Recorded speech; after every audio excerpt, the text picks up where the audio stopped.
dia tak boleh buat apa-apa. Dia tak boleh buat sesuatu tindakan. Kan lemahnya iman, kata Nabi, macam timah yang cair.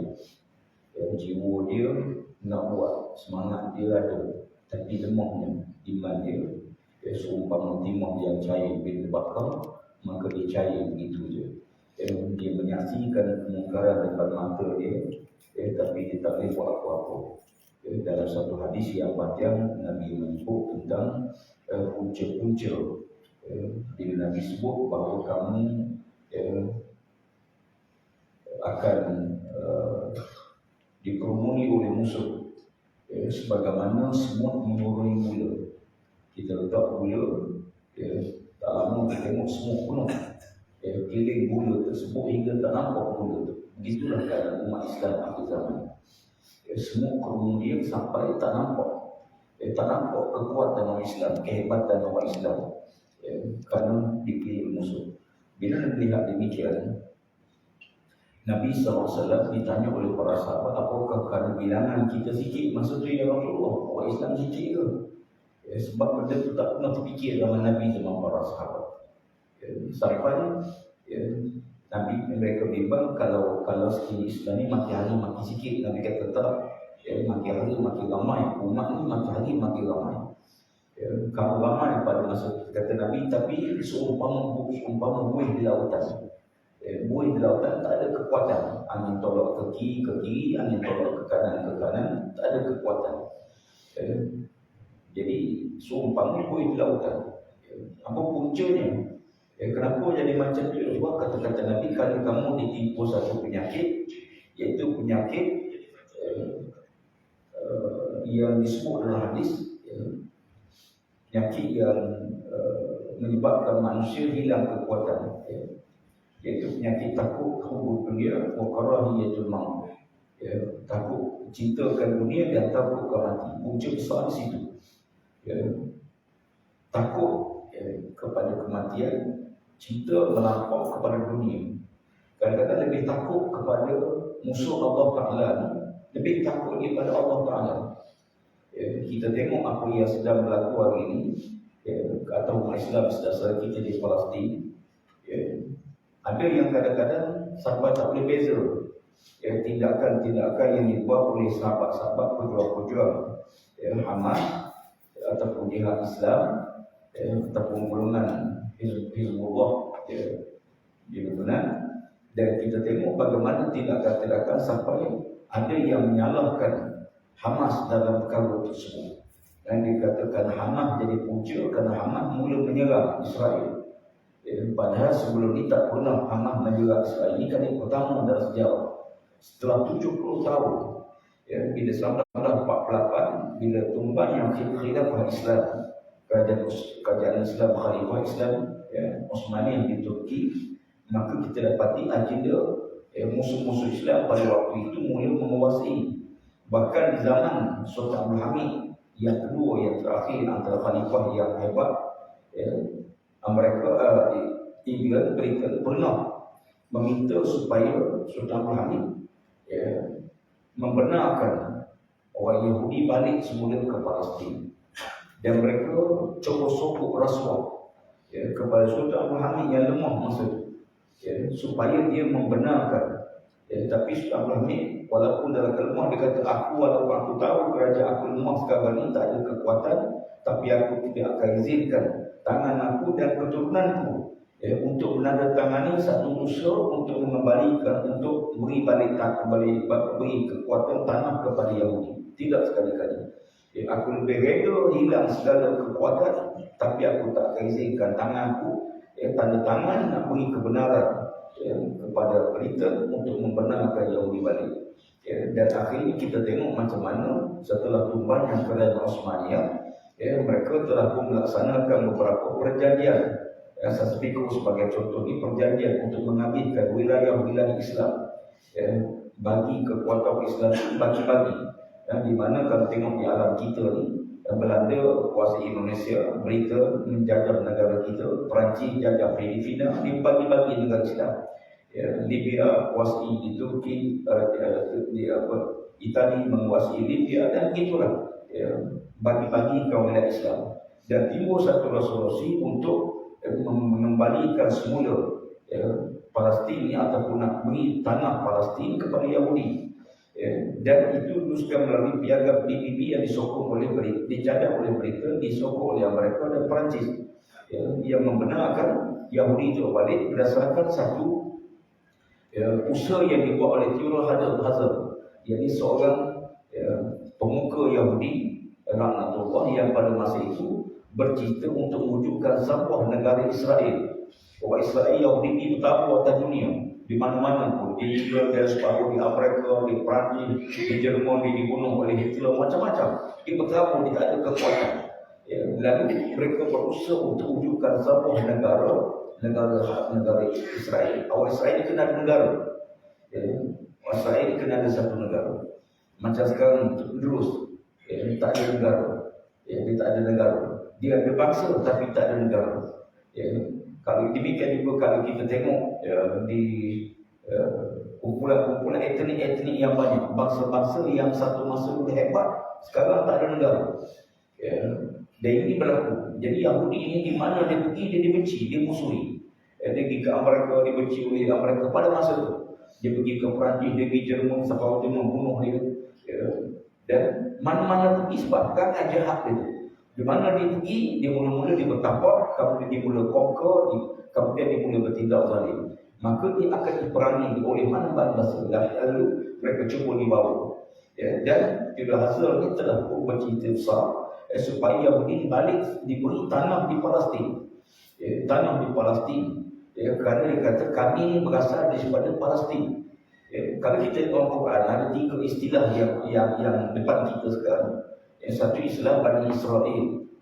Bani Israel disebut oleh Allah dalam Quran.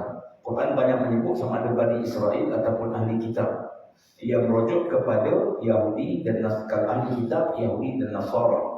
Mereka disebut ahli kitab kerana mereka ni ada rasul-rasul yang diutus oleh Allah Ta'ala, dan kepada mereka diutuskan kitab Taurat, kitab Injil. Ini kepada Bani Israel. Demikian juga suhuf-suhuf.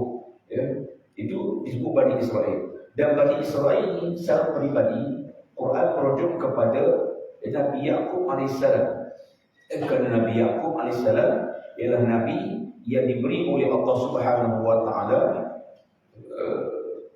jurai keturunan dia menjadi Nabi dan Rasul. Ayah dia Nabi Ibrahim AS. Anak Ibrahim ini ialah Nabi Ismail dan Nabi Yaqub. Nabi Yaqub itu disebut oleh Allah sebagai Bani Israel. Bani Israel merujuk pada Nabi Yaqub. Sebagaimana yang Allah Ta'ala sebut dalam Quran, bahawa Allah Ta'ala menghalalkan makanan kepada Bani Israel illa ma harrama Israel ala nafsi, melainkan apa yang Bani Israel, iaitu Nabi Yaqub, mengharamkan ke atas diri dia. Di mana Nabi Yaqub ni dia pernah bernazar bahawa dia tak makan daging. Allah kata Allah halalkan daging itu. Allah halalkan. Bani Israel merujuk kepada Nabi Yaqub dan jurai keturunan yang beriman dengan Allah Ta'ala. Maka anak jurai keturunan Nabi Yaqub yang beriman dengan Allah Ta'ala disebut oleh Allah Ta'ala dengan beberapa kelebihan. Inni faddaltukum 'alal alamin. Ya Bani Israel, zkuru ni'matallahi 'alaikum. Bani Israel, ingatlah nikmat yang Allah kurniakan kepada kamu. Di mana banyak nikmat Allah beri kepada Bani Israel. Bukan Zionis, bukan Yahudi. Bani Israel merujuk kepada kaum yang beriman dengan Nabi-Nabi pada masa itu. Apa nikmat yang Allah bagi? Pertama, Allah bebaskan dia daripada kekejaman Fir'aun di Mesir. Fir'aun menghamba-abdikan Bani Israel. Kemudian diselamatkan oleh Allah daripada Nabi Musa AS lari seberang laut. Kemudian berlakulah mereka selamat daripada kekejaman Fir'aun. Kemudian dia balik semula ke mana? Ke Palestin. Tapi dia disesat selama 40 tahun di padang pasir Sinai. Kerana apa? Kerana dia menentang Nabi Musa AS. Bani Israel ini perangai dia, waktu terdesak, dia ikut Nabi-Nabi. Bila mana dia rasa itu, dia lawan Nabi-Nabi. Tak ada bangsa di dunia yang bunuh Nabi-Nabi melainkan Bani Israel. Bani Israel ini pernah bunuh Rasul-Rasul. Nabi Zakaria dia gergaji kepala Sabatullah dua. Nabi Yahya dibunuh. Tak ada satu kaum di dunia yang bunuh Nabi-Nabi melainkan Bani Israel. Yang engkau Nabi tersebut bila dia menentang Nabi itu, maka Allah Ta'ala timpulkan anak kepada mereka. Kemudian dia beriman, Allah Ta'ala bagi beberapa nikmat.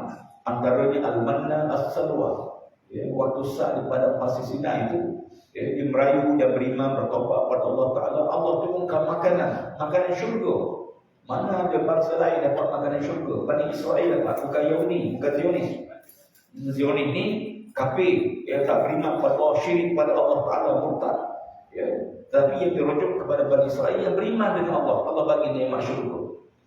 Kemudian dia dihidupkan kembali satu kaum setelah dia beriman dengan Nabi Musa AS. Dia pun baik. Bila Nabi Musa tinggalkan dia naik batu bukit Tur Sina, bermunajat dengan Allah Ta'ala. Nabi Musa naik bukit Tur Sina beberapa kali. Yang pertama ayat yang kita ambil dalam surah Taha, itu waktu Nabi Musa daripada Palestin nak pergi ke Mesir. Setelah dia Nabi Musa ni dari Mesir, anak angkat Fir'aun. Kemudian bila berlaku pertengkaran satu hari di pasar, seorang lelaki bertengkar dengan seorang lain. Nabi Musa cuba damaikan dia. Bila Nabi Musa cuba damaikan dia, tiba-tiba dia tak mau damaikan. Lalu akhirnya Nabi Musa AS pukul apa tu jatuh mati. Mati riuh di Mesir masa itu. Musa membunuh seorang pemuda. Padahal Musa ni dia bukannya anak bunuh pun, sebenarnya dia tampar sikit je. Tapi jatuh mati. Kemudian akhirnya Nabi Musa AS keluar pada Mesir. Keluar pada Mesir dan berjalan seorang diri, akhirnya bertemu dengan anak Nabi Syuaib, dua perempuan yang Allah sebut dalam Quran, yang tengah ambil air. Dia tunggu pokok-pokok. Tunggu orang lelaki-lelaki ambil air semua. Musa menghampiri dia. Dia kata, kenapa kamu tak ambil air? Dia kata, kami ni tak ada kekuatan. Orang lelaki ambil air dulu. Kalau ada baki, dapatlah pada kambing-kambing kami. Maka Musa AS bawa bekah tu pergi tolong anak Nabi Syuaib. Pergi Musa ambil sebab dia lelaki-lelaki. Dia pergi ambil air tu bagi, kemudian anak Nabi Syuaib pun balik rumah. Nabi Syuaib terkejut masa tu. Kenapa anak perempuan ni balik awal, biasa balik lambat? Maka dia kata ada seorang pemuda yang tolong kami.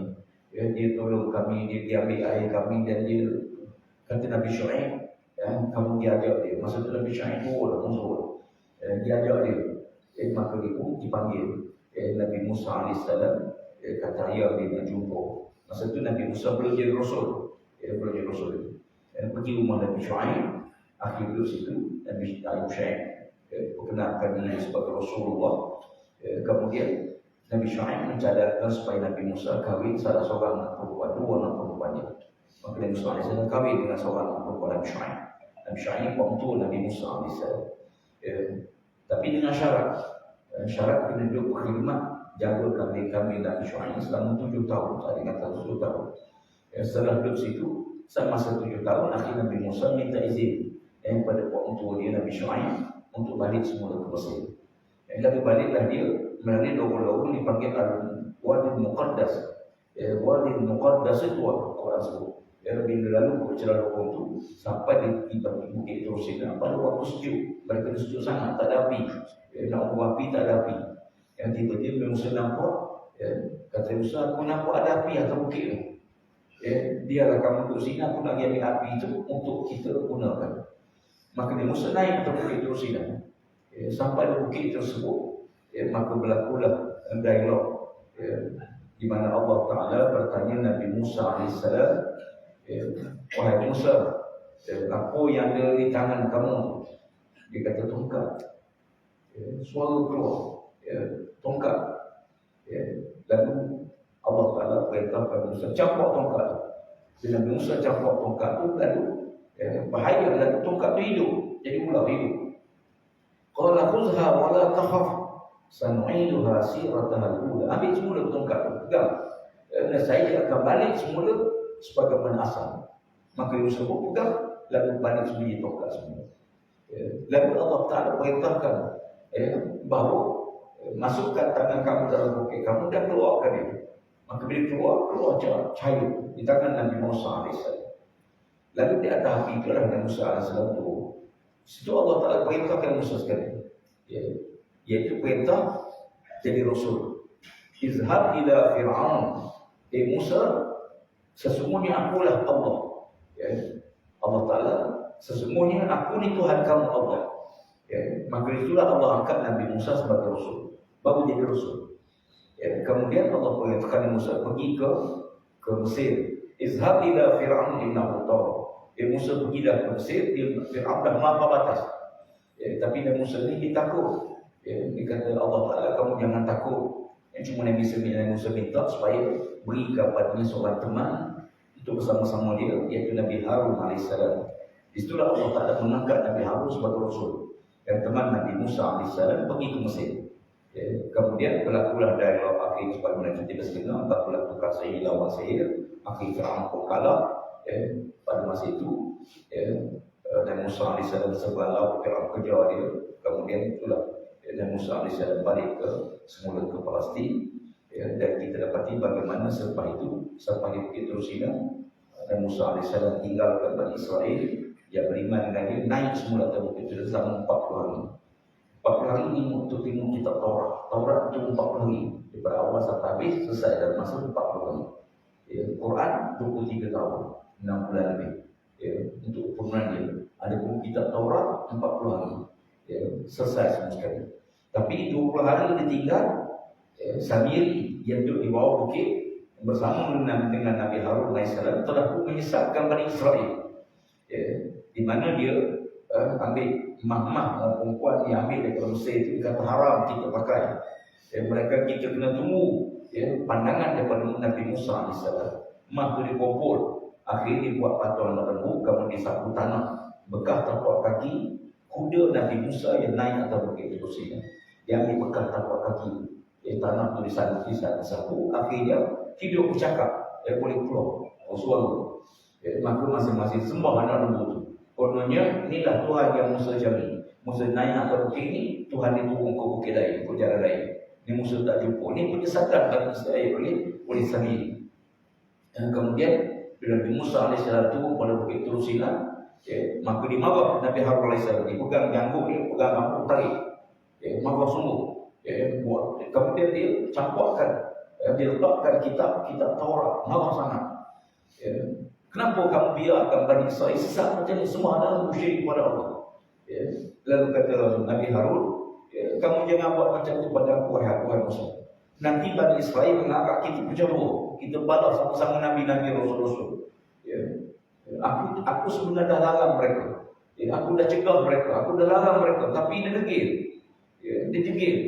Akhirnya Nabi Musa AS minta ampun pada Allah Ta'ala. Bani Israel bertaubat pada Allah Ta'ala. Allah Ta'ala minta cara taubatnya kena bunuh diri masing-masing. Cara taubat dia bunuh diri.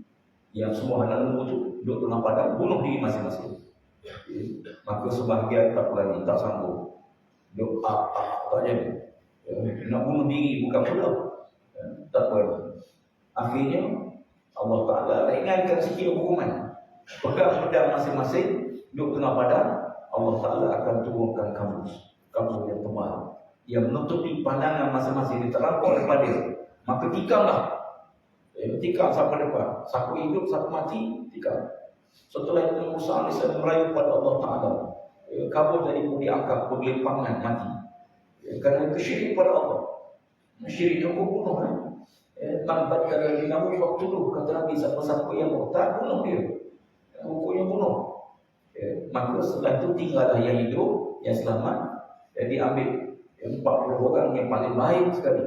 Yang paling baik sekali. Kemudian naik atas bukit Turusina, bertaubat pada Allah Ta'ala. Sampai atas bukit Turusina, tiba-tiba mereka kata, ya Musa dan nu'mina kata Allah hajar. Musa, kami tak akan beriman dengan Tuhan kamu. Mereka kami nak tengok Tuhan kamu tegak-tegak. Allah nak tengok dengan mata kepala tegak-tegak. Lalu Allah tipu akan manggil petir, gempa bumi berlaku. Lalu bergelimpangan, mati semua 40 orang. Mereka Nabi Musa AS mati. Nabi Musa merayu kepada Allah, ya Allah, kalau kau matikan 40 orang yang bawa bukit ni, yang jahat-jahat ni, kaki samsing, sarik dulu, macam-macam turun, kaki pukul, kaki belina, macam-macam. 40 orang ni yang paling baik, kali 40 orang yang paling baik mati, tak ada harapan dah nak pulihkan. Akhir Allah hidupkan semula. Mana ada satu kaum dunia mati hidup semula? Bani Israel. Macam-macam Allah bagi nikmat. Sebab tu Allah minta, ya Bani Israel, zikru nikmat Allah yang alaikum. Bani Israel, ingat kenikmat yang Allah bagi kepada kamu. Kamu turun pada bukit Lehnam, tawar, kemudian beriman sekejap. Macam-macam. Ini perangai Bani Israel. Sebab tu kalau kita tengok, bila diwujudkan negara haram Yahudi melalui satu protokol, dibawa oleh mereka, disokong oleh Perancis, disokong oleh mereka. Maka adalah sebuah negara. Sebab bangsa Yahudi dia di mana tak ada negara nak timur dia. Tapi ditempatkan sikit, maka orang Arab masa itu terpaksa terima kerana Islam sama lemah masa itu. Duduk sana, baik. Bani Israel ini dia masa itu. Tapi bila mari gerakan Zionis, satu gerakan untuk wujudkan negara Israel. Israel merujuk kepada suatu pembentukan sebuah negara yang dibina, diasaskan di atas bumi Palestin, khusus di sekitar Masjid Al-Aqsa, Barat Al-Aqsa. Dan akhirnya kita tengok bagaimana gerakan Zionis mula masuk dan berusaha menunjukkan sebuah negara Yahudi raya. Raya ini besar. Dia akan dianggap semua wilayah itu wilayah Yahudi sampai ke Arab Saudi, sampai ke Madinah. Sebab dia kata Yahudi pernah duduk di Madinah dan ada tanah kami di Madinah, ada kota raja kami di Madinah masa itu.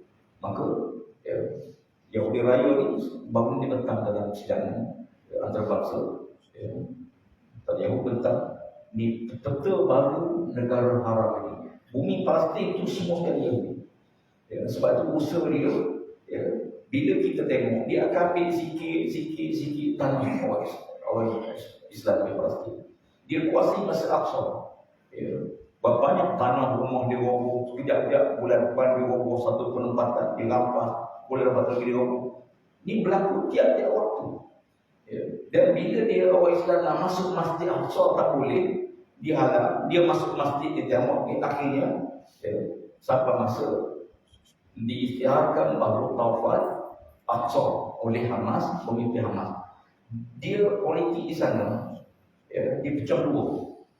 PLO dulu kerana Fatah, mari pilihan raya, dia kalah di kawasan Gaza. Tapi dia menang di tepi barat. Tepi barat dimenangi oleh dia. Tapi majoriti kursi dimenangi oleh Hamas. Hamas menang. Tetapi kerajaan diwujudkan hasil gabungan di antara dua, di mana Hamas menguasai belah Gaza, mana Fatah menguasai belah tepi barat. Dan kita tengok bagaimana usaha Yahudi memecah dua wilayah, ke asal satu negara, sekarang jadi dua wilayah. Kemudian bila berlaku suasana yang bagus sekali, bila Hamas menyerang, kenapa? Kerana dia cukup makin hari makin sikit tanah dia rampas, dan serangan dibuat yang menunjukkan dunia. Pertama sekali kita tahu pertahanan Israel ini, Iron Dome dianggap pertahanan yang terbaik di dunia. India beli daripada Israel. Israel ini antara pengekspor senjata utama dunia. Israel ini, India antara negara yang beli senjata daripada Israel. Termasuklah pertahanan Iron Dome tu. Iron Dome tu satu pertahanan yang kononnya berjaya menyengkap serangan Hizbullah belah utara. Dia berjaya. Pertahanan tu dianggap berjaya sebab tu dunia banyak negara beli daripada dia. Termasuk 7 negara yang menyokong Israel itu, kebanyakan negara yang beli senjata daripada Israel. Maka dia yang menyokong resolusi baru ni. Bila Majlis Keselamatan bawa usul untuk gencatan senjata.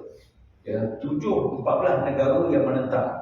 Yang lain 100 lebih itu menyokong. Kali pertama Israel kalah dulu dalam serangan PBB. Tapi guna kuasa veto, mereka guna kuasa veto dia. Akhirnya gencatan itu tak boleh buat. Di tengah perang, Tak boleh buat sesuatu. Ini paling teruk dalam sejarah dunia. Sepatutnya bila perang, tanggungjawab PBB ialah lakukan sesuatu, wujudkan keamanan. Tapi tak. Untuk Palestin, untuk Gaza, dia tak benarkan kita senjata.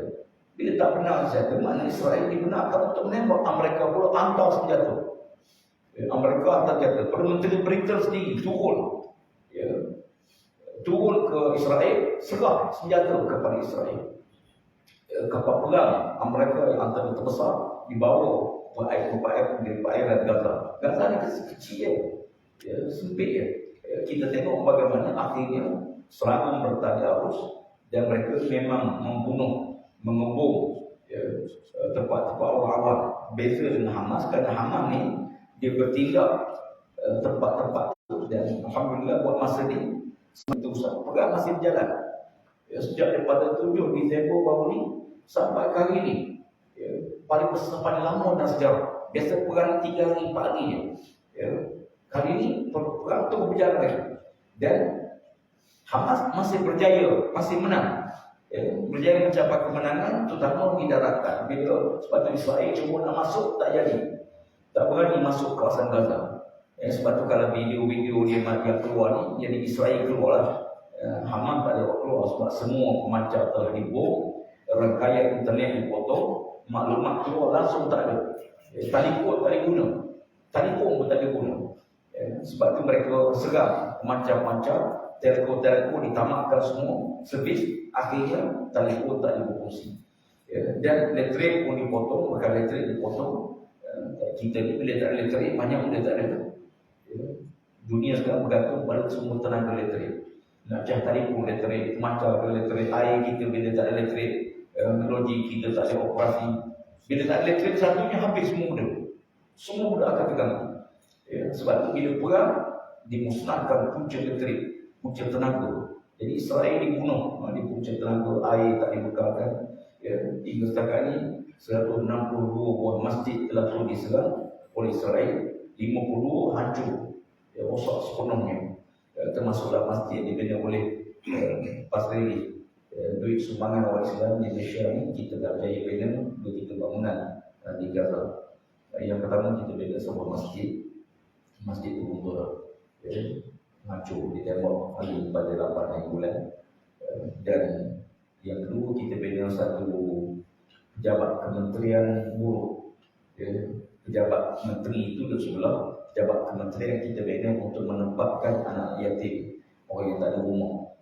Di situ telah pun dibom, rosak separuh.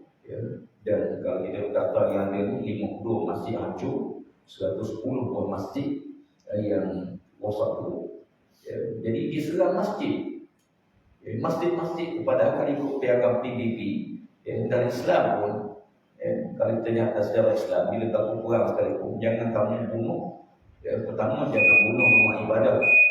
Jangan bunuh padri-padri yang terlibat dalam perang. Jangan bunuh wanita-wanita dan kanak-kanak yang terlibat dalam perang. Jangan kamu bunuh orang tua. Jangan tebang pokok-pokok yang mereka tanam. Itu peraturan dari Islam.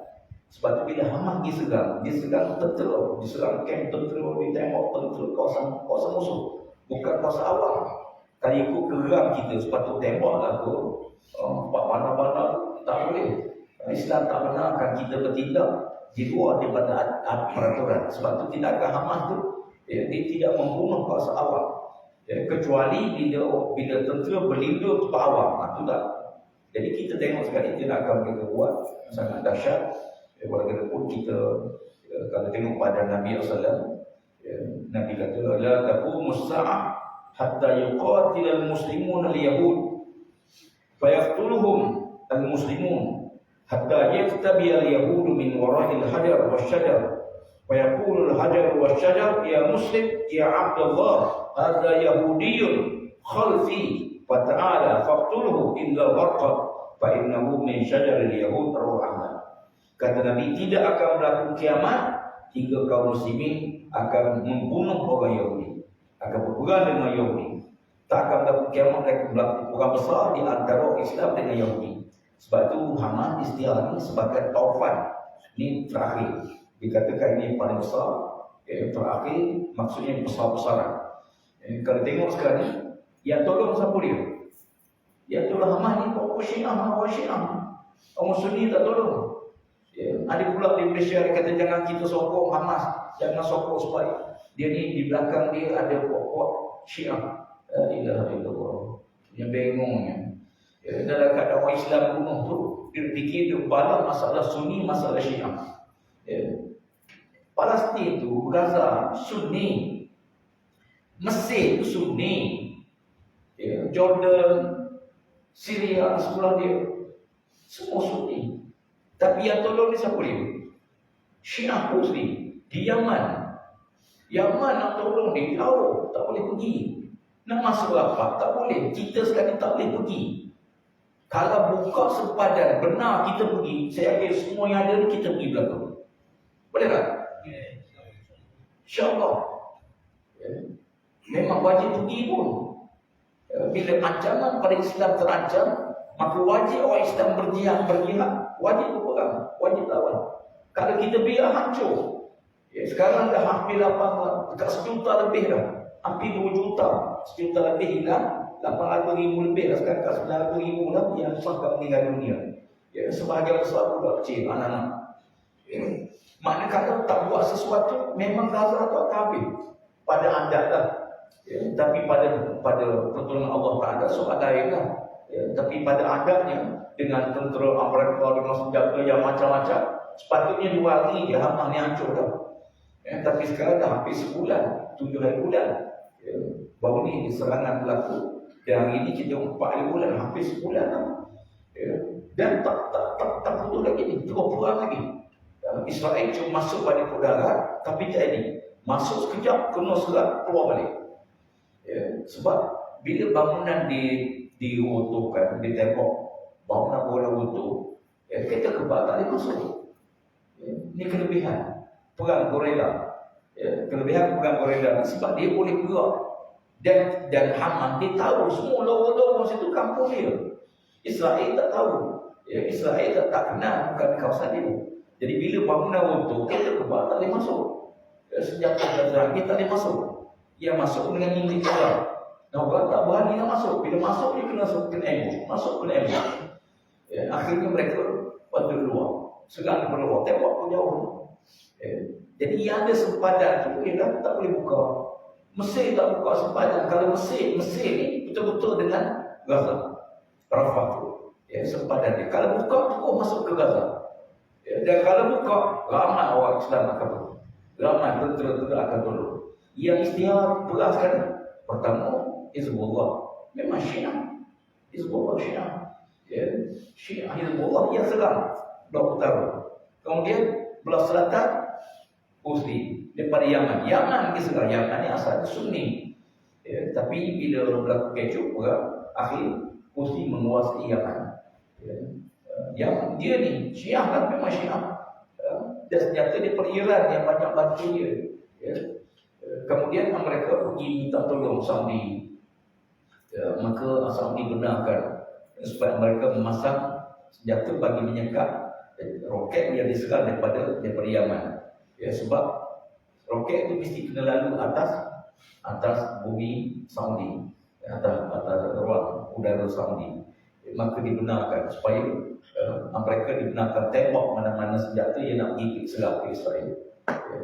Walaupun Saudi sekarang ni alhamdulillah hasil daripada perang ni, beberapa buah negara telah pun membatalkan hasrat mereka untuk mengadakan kerjasama dengan Israel, termasuk Arab Saudi. Kita dulu cukup bimbang.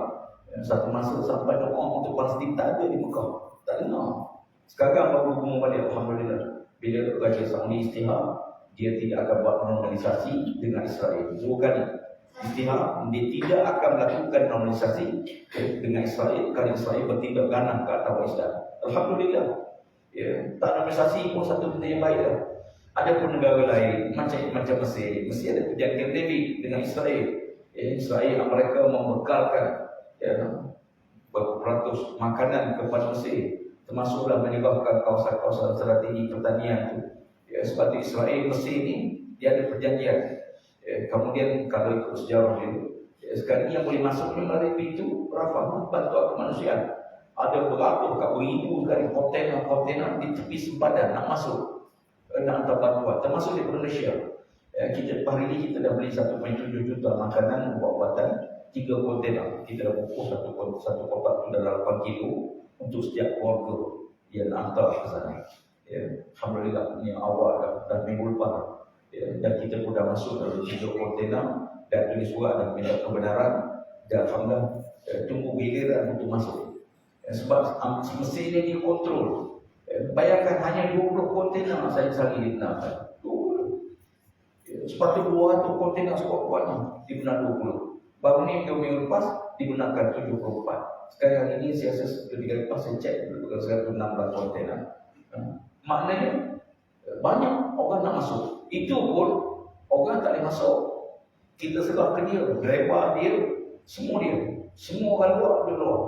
Barang yang hantar, mereka yang akan urus. Tapi insya-Allah sampai ke Gaza. Itu pun dicek setiap kotak tu, takut bawa peluru masuk, takut bawa senjata masuk. Di scan setiap kotak tu. Nak pastikan masuk ni betul-betul bukan senjata bagi menolong Israel. Jadi kalau ni kita tengok, siapa masuk 4 negara sebelah ni, sempadan Israel ni. Kalau 4 negara ni buka ruang, Amerika, Mesir, Jordan, Syria, Lebanon, 4 negara ni, Israel ni terkepung sebenarnya. Daripada utara sampai ke selatan. Tapi itu yang berlaku. Kata Nabi Wallahi pun kali kita dah Nabi kata tidak akan berlaku kiamat dan kaum Islam akan berperang dengan Yahudi dan kaum Muslimin akan bunuh mereka walaupun mereka sembunyi di balik batu dan pohon-pohon.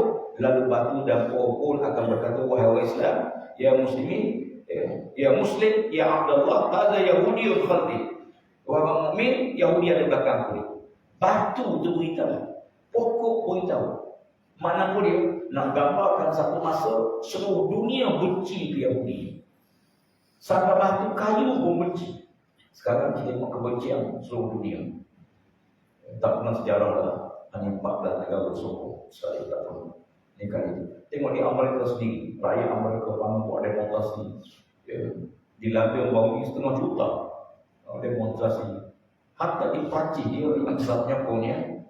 Kita tengok dalam kota pokok dari dia pun Paris, New York, London, Paris, New York kan.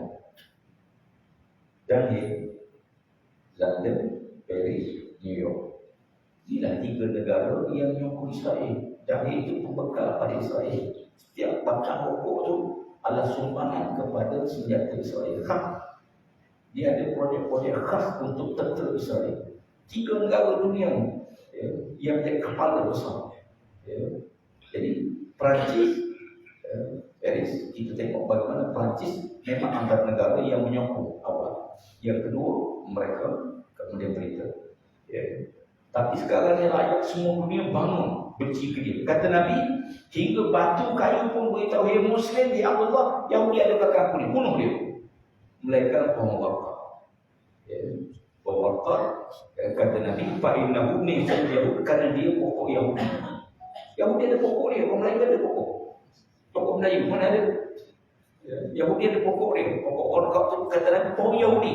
Kalau Yahudi sembunyi belakang dia, pokok ni senyap tak beritahu. Sekarang Yahudi tanam pokok warqah. Kalau tengok Google, Yahudi tanam 2,000 pokok warqah. Pokok warqah. Dia tak percaya dengan Nabi, tapi hati itu dia percaya. Mana boleh? Bila berlaku perang, Yahudi akan sembunyi balik pokok. Nabi beritahu, sebab pokok tak beritahu. Jadi senanglah kita pergi perang, tengok pokok tu. Sebab pokok belakang tu je ada. Belakang batu tak ada lah, sebab dia tak ada pokok. Secara kiasan, perbandingan, Yahudi akan sembunyi belakang pokok warqah. Jadi kalau kita perang, kita tengok pokok tu ada, Yahudi makhluk itu. Ini di antara benda yang akan berlaku. Cuma tanggungjawab kita umat Islam, kata Nabi katakan kita sangat lemah ini, sampai kita boleh nampak apa-apa bila berlaku ke atas umat Islam. Memang kita terasa betul lah, lemah sangat iman kita. Tengok je, nangis-nangis doa pada Allah Ta'ala, merayu pada Allah, tapi kita hilang kekuatan. hilang kekuatan, lemah iman kita. Kadang-kadang kita terasa dosa kita dengan sahabat kita di Gaza, di Palestin, insya-Allah. Rasa betul dosa kita. Kita tak boleh tolong. Kawan kita kena bunuh, kita nak tolong. Tak sampai. Kalau boleh sampai pun kita pergi. Kalau senjata kita boleh hantar, kita boleh hantar. Tak boleh hantar. Kenapa? Kerana dikawal nak masuk sempadan tu, negara sempadan yang Islam tu tak bagi kebenaran. Nak masuk macam mana kita nak masuk tu? Kena ada pasport, kena ada kelulusan, bawa senjata, kena ada. Boleh gali, kalau boleh gali teroboh ke bawah, insya-Allah. Tapi tak boleh. Terpaksa melalui tempat-tempat tersebut. Jadi dia disekat. Kenapa? Kerana mereka, kerana Mesir, dia menang di bawah mereka. Siapa takutkan mereka lebih pada Allah lagi. Takut tindakan ni. Dia dah menyebabkan berlaku. Tak boleh bertolong senjata, tak boleh tubuh kita, tak boleh. Yang boleh kita beri collection duit, kita hantar sahabat kita. Dia boleh. Ini kita buat. Target kita 10 juta, kita nak hantar beri sumbangan orang mana yang kerjaan yang kita hantar. Kemudian yang kedua, kita cuba yang boleh kita buat, tak dengan betul doa. Yang kata siapa Yasin Syahid, jangan doa pun tak ada untuk kamu. Dahlah tubuh kamu tak mari tolong kami, dahlah senjata kamu tak sampai pada kami. Jangankan doa pun kamu tak ada doa untuk kami. Jangan doa pun tak ada. Sebab mereka ni berjuang bebas pada Al-Aqsa, bukan untuk dia, untuk kita orang Islam ni. Dia berjuang, dia kata kami ada nyawa kami, darah kami untuk bebas Al-Aqsa, bukan untuk kami, tapi untuk dunia Islam, untuk Islam seluruhnya. Cuma kami sanggup ke depan pertahanan sebab bangsa ni memang dimuliakan oleh Allah Ta'ala. Orang duduk Al-Aqsa ni apa? Kita tengok ucapan-ucapan budak kecil, Masya Allah. Tak ada takut, tak ada bimbang, tak ada gentar. Tak ada merawat tengah luku kena tembak tu, tak ada bertempik. Seorang budak kecil tu tengah makan, dalam dia kata boleh. Dia kata saya minta untuk saya mati syahid. Saya tak berkata syahid sebab mak saya beritahu. Sebab dia kata kalau mati syahid kita masuk syurga dan syurga makanan banyak. Sekarang kami tak ada makanan, kami tak ada air, tapi tak ada syurga esok ada air dan makanan. Malu jiwa bersemangat je.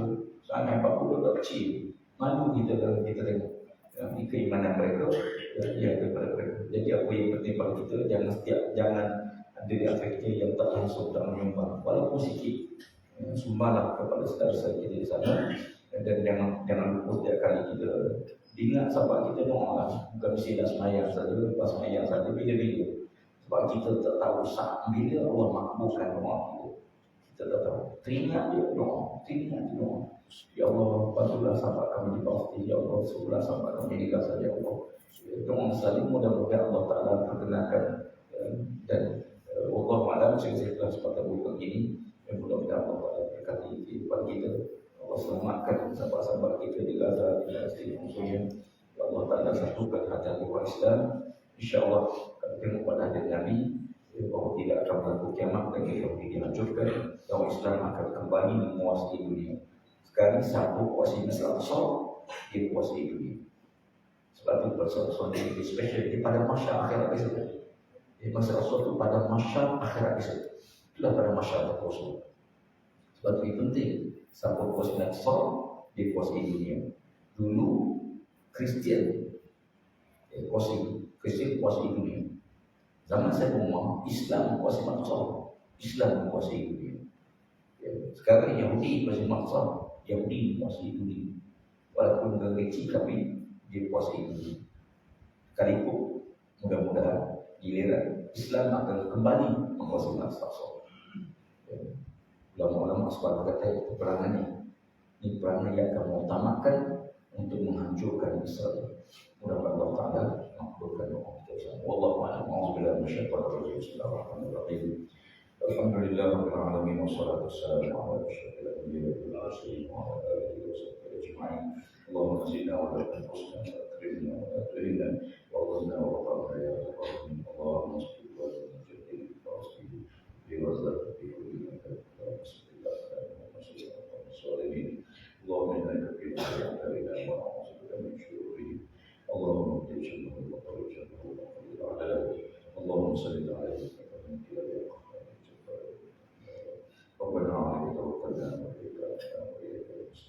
Allahumma rabbana atina fid dunya hasanah